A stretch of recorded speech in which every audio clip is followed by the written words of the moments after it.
और काम करूंगी। सास और बहू दोनों लोग खाना खाकर सो जाती है।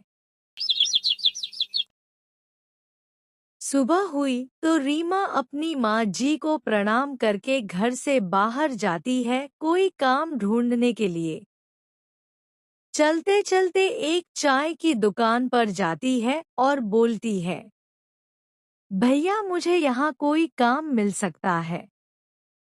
तब दुकानदार बोलता है, अगर तुम मेरी दुकान की सारी गंदे बर्तन धो दो तब मैं तुम्हें 500 रुपए दूंगा। तब रीमा बोलती है, ठीक है भैया। इतना बोलकर रीमा चाय की दुकान के सारे बर्तन धो देती है।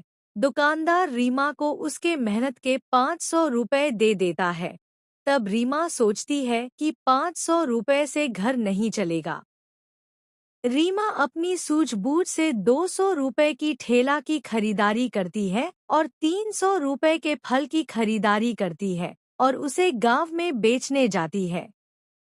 बहन जी फल ले लो, एकदम मीठे और ताज़े फल, चाहे तो 10 रुपए कम दे देना। फल ले लो, फल ले लो। गांव की कुछ महिलाएं रीमा से फल खरीदारी करती हैं।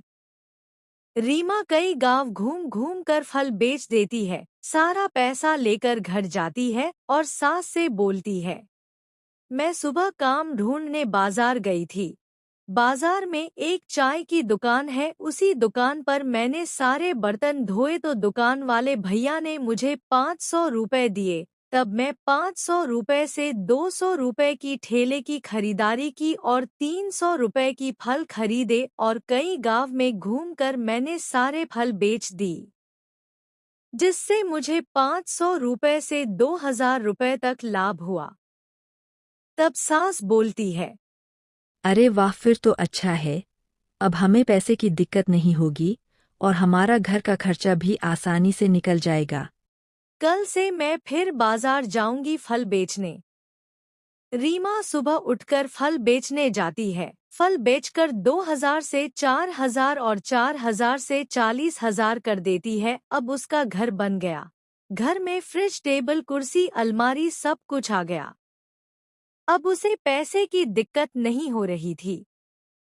सेठ माधव दास रीमा की तरक्की को देखकर जलने लगा। एक दिन रीमा फल लेकर बाजार जाती है, तब उसके पास सेठ माधव दास जाता है और बोलता है, अरे रीमा, तुम आजकल बहुत पैसे कमा रही हो, थोड़ा हमें भी फल खिलाओ। रीमा सेठ को मना नहीं कर पाती है और उसे फल